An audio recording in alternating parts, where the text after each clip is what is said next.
All right, welcome everybody to Learn It Live. I am so excited to introduce you to our guest speaker today. It is Rob Battle, the Battle Prepper. Let me tell you a little bit about Rob. So he joined the U.S. Navy, where he successfully completed 20 years of service, which thank you so much for your service. He has earned a bachelor's degree in workforce education and development and a master's in business administration. While in the Navy, Rob served on board 4 ships and served as an instructor at firefighting school twice. After 9/11 occurred, he was sent temporarily to teach the Visit Board Search and Seizure course. On board ship, Rob learned that it takes a group effort to keep the ships afloat and safe.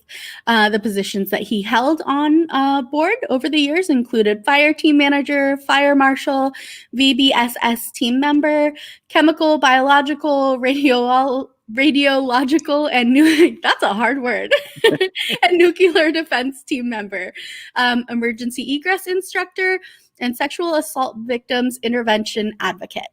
Retiring in California and being a disabled veteran, Rob's passion for prepping exploded. Taking online military courses and civilian seminars, Rob learned different techniques to prepare for different scenarios. The Battle Prepper mission is to educate the public on how to survive and to help others in a time of need. He caters to all communities with an emphasis on seniors, disabled, and children. So take it away, Rob. Thank you so much for being here. Thank you. Thank you very much. All right. So before we get us started here, I have a question. I have a knock knock joke for you. Okay. Here we go. Knock knock. Who's there? 2020. 2020 who? Exactly. Moving on. Get 2020 out of the way. Forget that. Let's go into 2021 with some new bright ideas and changes that are coming with the Battle Prepper and things we're trying to do in this new year here. So to start off, let you know a little bit about myself. We just had a little background on that. Yes, 20 years of service. I was on 4 ships. I was a damage controlman, which is a shipboard firefighter. That is not all that we did, though. As a damage controlman, we handled fires, flooding, training for the entire crew, because everyone on board a ship is a firefighter. When you're in the middle of the ocean and the ship catches on fire, you have nowhere to go, so you have to put the fire out. That includes flooding or chemical, biological, or radiological attacks. We have to defend against those. So, as a training team member, I trained the ship on that. And some of that knowledge and training I crossed over to the civilian side to the battle prepper. As a VBSS team member and an instructor, I learned about different tactics and maneuvers we use to keep ourselves safe while we're going to another ship to either try to take it back over or to contain the personnel who are there. Moving on, I was at CBRN, chemical, biological, and radiological. I learned about the different agents, whether they be man-made or nature-made chemical attacks, biological attacks, and we learned how to defend against those and fight against those. Again, more skills that I use to um, cross over to the battle prepper. So, starting off with a scenario. I was in Fort Leonard Wood, Missouri. It was during the winter time, and we had a fire drill. It was not a real fire. We were staying on base in Fort Leonard Wood at the Candlewood Hotel, and the fire alarm went off. I grab a bug out bag. I go outside, and it's drizzling outside, and it's cold. So I automatically reached inside my bag, grabbed my poncho, grabbed my umbrella, and just hung out as the fire department went in and assessed the damage and situation. I'm sitting there on one of the little park benches, and a pregnant lady comes and sits down, and she's in her pajamas and she's shivering and cold. And I looked over at her. I'm like, bet you wish you had a bug out bag with you. Just kidding, just kidding. I actually did let her have my poncho, offered her the umbrella, but she said she's good. She was good. There was no actual fire, and so we were able to go back inside. But what if there were? She came out in just her pajamas, so the hotel was deemed not able to go back inside because there was a fire. She had no car keys. She had no checkbook. She had no means of identification or anything to check into another hotel. So she was pretty much stuck. Luckily for her, it was nothing. And a lot of us are going on that pretense. We're lucky that nothing really has happened yet. Yeah, we're in a pandemic and we need a mask and we ran out of toilet paper. But things could have been so much worse. And going through other countries in the Navy, I've seen how things could get a lot worse. So that's one of the things that the Battle Prepper wants to help you prepare for. We want you to prepare for those life-changing events. When we say life-changing events and prepping, we're not talking about zombie apocalypse, Mad Max Beyond the Thunderdome, or anything like that. We're talking about earthquakes, tornadoes, um, power outages, flooding, or in California, landslides, mudslides, man-made disasters, situation awareness, and then fires. Different types of fires, whether it be in your home or those wildfires that keep popping up all over the place. Now, how do we do this? As a battle prepper, we talk to you about how and what that enemy is. That earthquake is your enemy. How do we prepare for that enemy? What is an earthquake? How does an earthquake work? Are there earthquakes that are possible in our area? Yes, they are. Earthquakes can happen anywhere. I lived in Georgia. We had an earthquake. And it was weird. We watching the earth move or feeling the earth move in Georgia when I was a kid. It was kind of crazy. Tornadoes. We don't have tornadoes out here. Thank goodness for that. But I traveled to the Midwest, and those people, you see it, they're in Hurricane Alley, Tornado Alley, and every year you hear, I don't understand how this could happen to me. Why did this happen? And I'm so distraught. Okay. Yes, you may not be able to move out of that situation. Some people can't move. It's like, why did they live there? Why don't just move? Some people can't move. Well, if you can't, you have to learn to deal with the situation in the hand you're dealt, and to learn to adapt and overcome those situations. Power outages. We're having rolling power outages there, and this COVID-19 doesn't care that you have to stay quarantined, locked down, stay inside, and it's cold outside. The power they want the power to go out, whether it be intentional to keep fires down or keep wildfires from happening, or something situational happens that causes a power outage. What do you do to prevent that and to be aware of the potential dangers? We get phone calls or text messages. You can go to your electric company's website, and they have where you can put in your information, and they will let you know if there's a potential power outage or a blackout in your area. Mudslides. Did that hill behind you catch on fire and everything burnt down? Well, if it starts raining, there is a chance, not a great one, but there's a chance that all that dirt and debris will come down. What are you going to do to prepare for that? Man made. Preparing for those coronaviruses. Coronavirus may not be man made, maybe it is, we don't know, and I'm not going to get into the gist of that, but preparing for that, you can prepare for a flu. You can get medications and stuff like that ahead of time. You can get your cleaning stuff and cleaning supplies. I'm not saying to hoard all the cleaning supplies and stuff like that, but you can get some stuff and prepare yourself, be ready for it. Take care of yourself, eat healthy, things like that that'll help you combat these viruses and infections that could happen. In Flint, they have bad water. There's a place, forget the name of the city, but there's a place that had natural gas leak, and they had to evacuate. That's man-made. Uh, Diesel truck overturns on the freeway, and you have to get out of the situation. Moving on, situation awareness. When you're getting gas at 2 o'clock in the morning in a shady gas station, and some guy comes up and asks you for spare change, and he snuck up on you, you didn't know he was there, you weren't aware of your situation. Around the holidays, a lot of people get robbed and mugged. People have gifts, people have money, gift cards, stuff like that. People get robbed, people get mugged. We need to prepare ourselves for these situations by learning our areas, learning what to do when we're in those areas, learning how to prevent hazards and dangers from or people from coming up to us and us not being aware of that.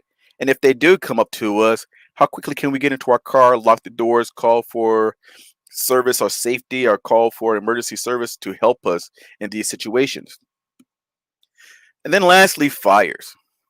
Being a damage controlman or firefighters, we do a lot of fire training because there are more fires that happen on board ship than flooding, which is crazy, but it's true.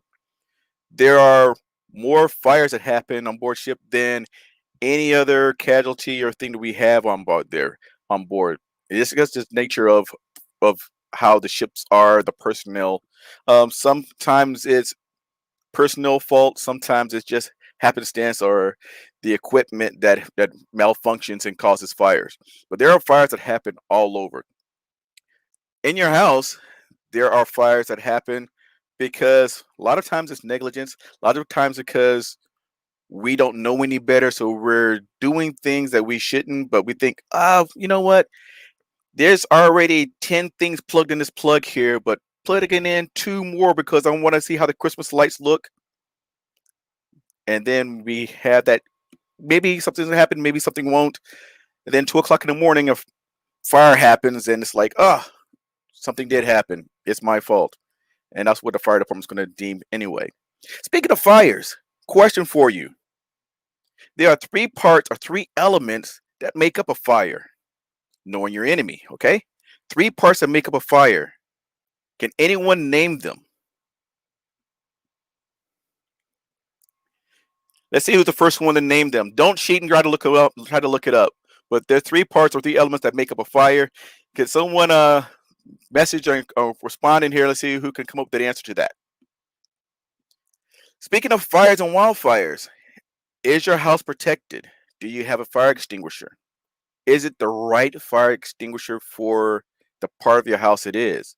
For example, there are fire extinguishers that are okay to use on grease fires. So if you're frying fish, chicken, or deep frying that turkey, there are some extinguishers that are perfect for that, and there are some extinguishers that are not, that are hazardous, that you should not use for those types of fires.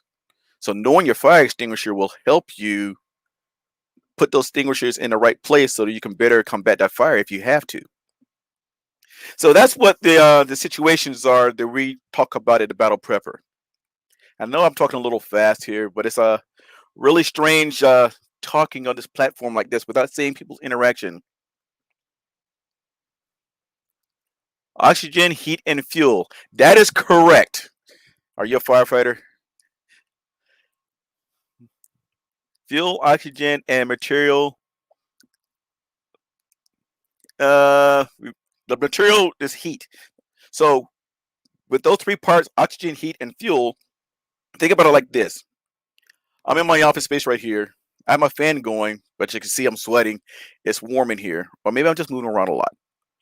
But it's heat. I'm breathing, I'm alive, so there's oxygen. And I'm wearing clothes and stuff right here. It's fuel. I am the fuel. Why aren't I on fire? Because it's an inhibited chain. So if you're fighting a fire, you know if you take away one of those three elements, the fire will go out. Should go out. Unless it's a special case and there's a special purpose, which is what you can learn in my class. So we're not going to go into it right now. So think about it like this.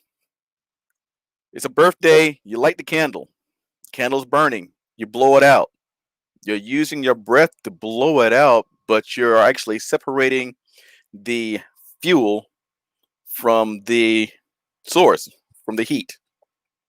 Your breath is cool enough to blow it up and you're putting it out. Even though there's oxygen in your breath, you're blowing it out by smothering it or pushing it away, blowing it away. So that's one of the ways you combat fire. Now that we know what these elements are, we have a plan.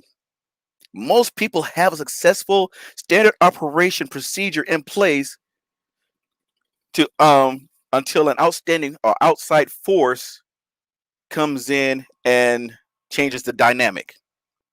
AKA, most people have a plan until they get punched in the mouth.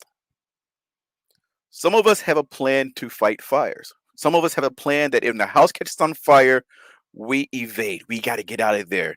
So, and the thing about fires, sometimes they happen during the day. Most times fires happen at night. I don't know why, but it's just the nature of some of the fires. Most fires that I've seen happen early morning, late evening. Most times you don't see them in the day in broad day. Maybe because everyone's around and aware, could be, but you don't really see those happening at that time. So it's 2 o'clock in the morning, let's say. Well, let's move it on forward. Let's say it's 5 o'clock in the morning. It's just about time for you to wake up, get that morning stretch, and get prepared for your day. If you're going to be staying home because of COVID and you're doing your teleworking, or you actually have to go into the office, you're getting up, you're getting ready to go, and you smell something. You smell smoke. You look around, and downstairs is on fire. The Christmas tree, the lights, and everything are just burning. Most people have their Christmas trees and lights at the front of the house. So let's say the front of the house is now dangerous. What do? Most people will wake up the significant other, grab the kids, grab the dogs, the pets, and try to egress out the back door, if possible. In my house, we have a pool. So if I grab my wife and kids and the dog and we go out the backyard, did I grab my keys? Because we have a pool and the gate is locked. And now I'm kind of old and I'm not hopping over that fence without a little help. So now my wife is help pushing me over the fence and everything, and my my daughter and tosses over the dog. We catch the dog, and now we're out. But let's say grandma came to visit. Grandma's got a bad hip. Getting her over that fence might be a challenge. So what is your alternate route or alternate method to get her out of there? Let's say that, for example, you grab the wife and kids and everything, you got to the back, you don't have a pool, so you got around to the front of the house and you grabbed your cell phone. You dial 911. Great. You got 911, the fire department's coming in and they're fighting the fire. They put the fire out. Now that the fire is out, they pen you some paperwork that you're going to have to turn over to your insurance company, let them know, hey, my house burnt down and we need to start taking care of things. And then they leave.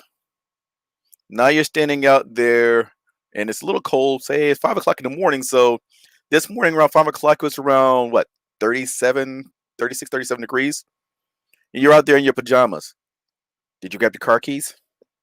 Did you grab your purse or wallet? Did you grab anything that you would need to check into a hotel because you're not sleeping in the house tonight?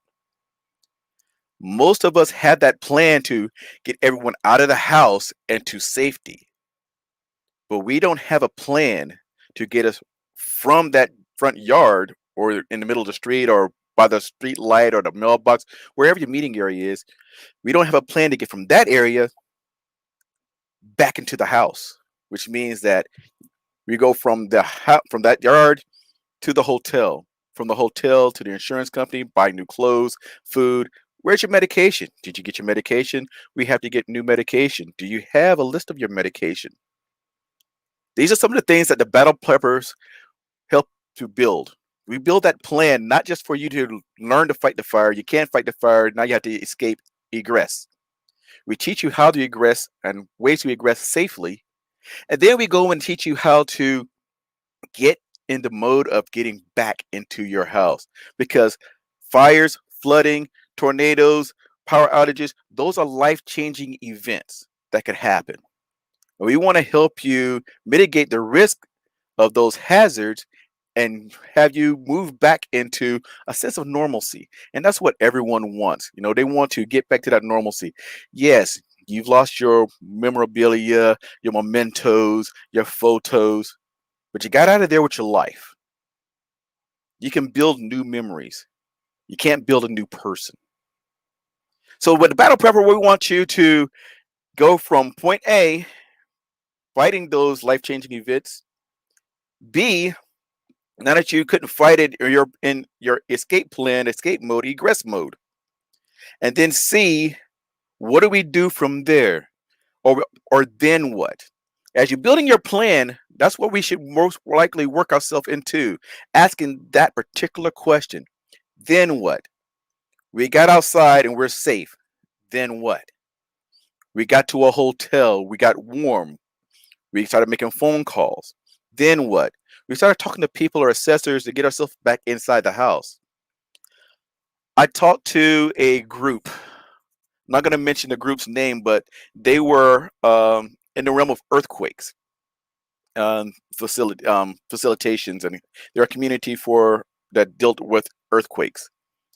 And the first thing they said was, get yourself one of those go bags. Go to one of the stores, outlet stores, Walmart, Sears, Target, Lowe's, or grab you one of those bags that has all the survival gear inside of there. As a prepper, yeah, it's a good idea to have a bag. I have a bag. I have several bags. On my webpage, you'll see that I have several different bags and items that I use for different situations. But everything that's in my bag, I know how to use. There are no gimmicky things in my bag. Do I need a plastic little whistle with that's attached to matches that don't really work? No, I don't need that. One of the things they said was when you go to the store, grab a can of tuna fish for your regularly, but then grab an extra can for your bug out. And so I posed a question. Okay, you have that can of tuna fish, and it's an earthquake situation. If an earthquake happens and your house collapses, how are you going to get to those cans of tuna fish that you got? And let's just so happen that you have a stash outside of your house that you can get to those tuna fish, those cans of tuna fish and canned goods that you have. Do you have a can opener? No one had a can opener in their kits. They had the canned goods, but no one had a can opener in kits. One person said, yeah, I have a stash of goods that I buried in my backyard. And so if something happens, I can just go to my backyard and I have my stash there. Perfect, great. But they still didn't have a can opener. So are there other ways to open up a can of beans? Yes, there are. Are they safe? Some of them are not. But practice and learn these things. When an earthquake happens, turn off your gas. So who can tell me when is the proper time for you to turn back on the gas? If it's an earthquake situation and you turn off the gas to your house or dwelling, when do you turn it back on? So while we're waiting on that, I'm going to move on. What do we do for battle prepper? One, we come to your house or your community and we give you a talk. We talk about the classes that we have, which is on these situations here that we mentioned, and then we help you develop a plan. And then we run a drill scenario on one of these. No, we're not going to set your house on fire. Okay, yeah, everyone escape and get out. No, we don't do that. We do simulate fire. We do simulate flooding. We do simulate power outages, earthquakes. We do simulate tornadoes, although we're not going to have like a giant hurricane fan blowing everything through your house and stuff like that. But we have ways to simulate these different situations to see how you react, see how your family react. Telling everyone, okay, we're having a fire drill. Everyone downstairs. Okay, everyone go across the street. All right, meeting up. It's one thing. But when there's noise and chaos going on, the house is full of smoke, you're spun around and sent outside, and you're lethargic and your adrenaline's pumping, you would be surprised at how often people forget they have a couch in their living room, or how people forget that they forgot their spouse and loved ones. They got up, grabbed their pajamas, grabbed their bags, and hit the door. Where's your spouse? Oh, she's fending for herself. She's on her own. I don't know. I thought she would be out here already. No, you went outside and left everyone. Let's put a positive twist on that. If you're the only one who made it out, someone is there to tell the story. Like in 300, right? Someone has to tell the story of what happened, the heroic events of what happened in that situation. So, moving on, for your businesses, we actually help out with businesses also. OSHA requires you to have an egress plan posted of how to escape out of the buildings, but they do not necessarily have a plan, or they don't even really care that you have a person responsible for making sure that everyone gets out. Fort Leonard Wood, Missouri again. Well, last story of Fort Leonard Wood. Fort Leonard Wood, Missouri. We're in it was tornado season, tornado time, and they told everyone what else? I was at the Holiday Inn at this time. The Holiday Inn right outside base in Fort Leonard Wood, and there was a tornado warning. Alarms go off, and they told everyone to come downstairs. 300 people in this long hallway. And I asked, okay, so what's the plan now? They're like, what do you mean? We just wait for the warning to be over. It's like, how long does that usually last? A couple of hours. Unless a tornado actually hits, then it'll be longer. Okay, when a tornado actually hits, what do? We just wait. That plan did not sit well with me. I'm not going to just sit in a hallway with 200 or 300 people that I don't know and wait for something to happen. That's not how proper planning works. So I talked to the manager about it, and then we helped them devise a plan. And I'm not going to get into that right now, but it was pretty wild. Last story and scenario. How many of you guys have been to the Black Bear Diner? That's right off of Madison.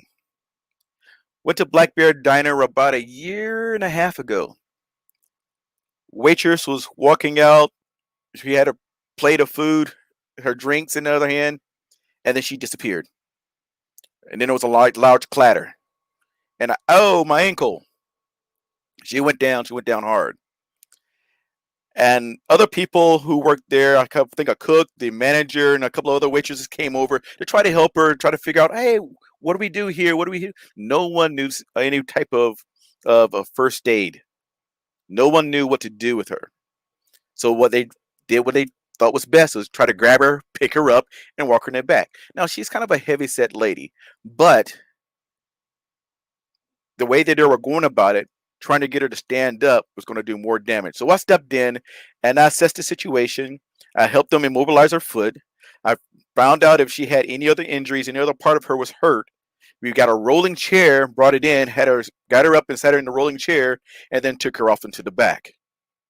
Funny thing about that story, which is kind of a sad thing that happened. Funny thing about the story is I was so busy assessing the situation, assessing her injuries, that I never once looked at her face. I listened to her talk and tell me what was going on, but I never really looked at her face. And then when I did look up, she had her fan over her face. She's embarrassed. She was crying. I didn't know what she looked like. She actually lived across the street. She was my across the street neighbor. Every time we'd go back to the Black Bear Diner, we'd ask her, "Hey, that waitress who fell, is she back yet? How's she doing?" "Oh, she just her ankle really bad, and she's still off of it, and this and that." A couple of months later, we go back again, and we ask about her. And then one day we came in, and we were sitting in and talking, and we saw our neighbor. So we started talking to her, and I was like, "Hey, you know what? A while ago, a lady fell down and she twisted her ankle." She said, "Yeah, that was me." I'm like, "No way." She's like, "I helped you." It's like, "That was you." I'm like, "Yeah, that was me. Helped you out, and I didn't know it was you." And our kids play together in our pool, and I did not know it was her. And she moved by the time she hurt her ankle, she moved, so we didn't see or hear what was going on with her after that. So that was kind of a wild situation. Sometimes you get so wrapped up in trying to help that person that I didn't look at the situation awareness of what was going on. I knew that there was no other dangers, but I was in the this person needs help. I need to help them mode. Everyone else was just standing around there and trying to be helpful, but sometimes trying to be helpful, you can do more harm than good. So it's a good thing if you don't want to take my courses. That's fine. But take some kind of class and course so that you can help your fellow person out. With the way that the COVID is going on, we are becoming further and further antisocial. We're distancing ourselves further and further from each other. And we're losing that sense of togetherness that we were so hard trying to get in 2019 and 2020. It just things just started getting shredded apart even more. And now we're at the point where we need to bond and get back together. And if we can help our fellow men by preparing for situations, helping other people out, and when they're in need and when they're in danger, the more for us, the better for us. Okay, so now I think that's about wrapping it up with what I do, what we are as a battle prepper, and how we can help you in the community and your businesses. So we're gonna go now and start having our little Q&A session. So if you have any questions or comments for me, I'm gonna turn around here. Thank you so much, Rob. Oh my gosh, that was quiet. You are a storyteller through and through. I was so wrapped up. I'm like, oh my god, what happened with your neighbor? Oh, I'm so glad you were there. Oh my goodness. Oh my gosh. Um, wow, you gave us a lot to think about. That's for sure. You know, a lot of those situations, I'm like, oh, do I have a plan? Oh my gosh. And you know, sometimes they're really challenging to think about, but you know, thank goodness for people like you that conceptualize all of that and go, oh, okay, here's how we do it. So yeah, if any of you guys have any questions for Rob, go ahead and drop them in the comments right now. I know we had a comment from Carrie Tate Meyer. She said, great, live and learn it live. So thank you so much. Oh my gosh, there were so many questions that I was thinking about, and I'm like, oh, I should write these down, and I didn't prep. I'm like, I got so wrapped up in what you were saying. But so do you do like, in terms of like the classes and things that you offer, do you offer, you know, classes specific to that type of emergency? Do you do kind of like a class that kind of does, you know, an overarching plan? What's kind of your typical, I'm sure there's no typical way of doing everything. Every situation's different, but you know, how do you offer these things? That is true. So what we do at the Battle Preppers, we tailor each class, each course to the person's needs. So when I say class and course, I can just go in and say, you want a class on earthquake preparedness, and that's it. Because we've gone this place over here, we've done other stuff. So we just want earthquake preparedness. So I will come in and tailor the class to earthquake preparedness. But then I will ask, is it for senior personnel? Is it for little kids? Who's it for? For example, I got one right here. I like showing this right here. This is a fire extinguisher. Oh, that's like This the is smallest fire extinguisher I've ever seen. I haven't seen one like that. Oh my and it's goodness. really powerful. I taught a class at the Latter Day Saints Church on Washington Road. They had a disaster preparedness fair there, and one of the ladies asked, "Well, my daughter has one hand and she can't use a regular fire extinguisher." There you go. My Wow. mother my mother-in-law has arthritis, and she can't squeeze a regular fire extinguisher. There we go. And so I tailor my classes and show them there are other means and other things you can do. Last summer, I went hunting and fishing with my nephew. He's a hunting and fishing guide. But I wanted to learn how to hunt and fish if you had arthritis, if you were disabled. So how do you do that? So that I can have these skills, and I don't do hunting and fishing. And as a matter of fact, I can train people on guns and stuff like that and weaponry, but I don't. I stay clear of that because there's so many bad things that are out there. People who think they have good intention but don't. Yeah. So I stay away from that.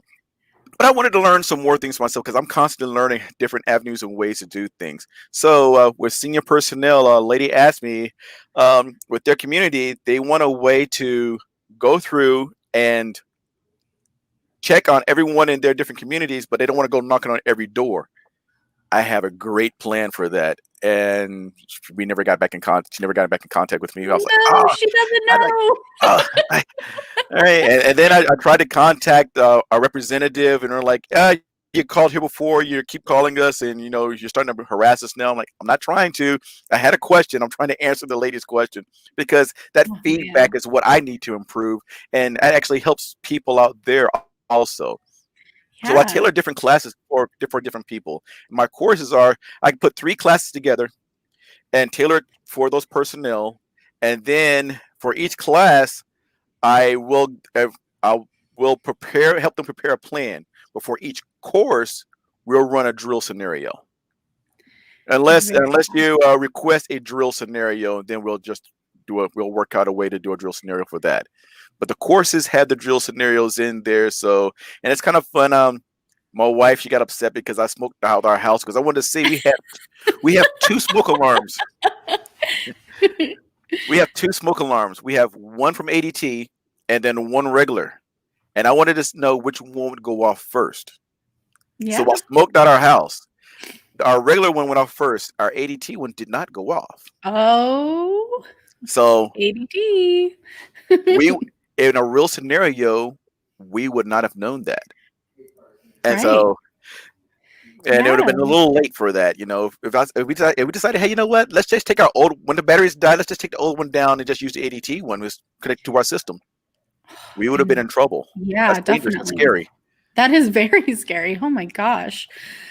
So a couple of questions and comments rolled through.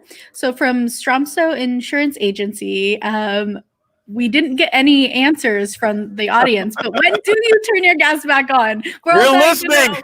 know. You're listening. You do not. You have someone come out and do it because gas pockets build up and you don't know if that line was broken. You turn the gas back on and kaboom. So you do not turn the gas back on. You have to get someone from the electric company to come out and do so.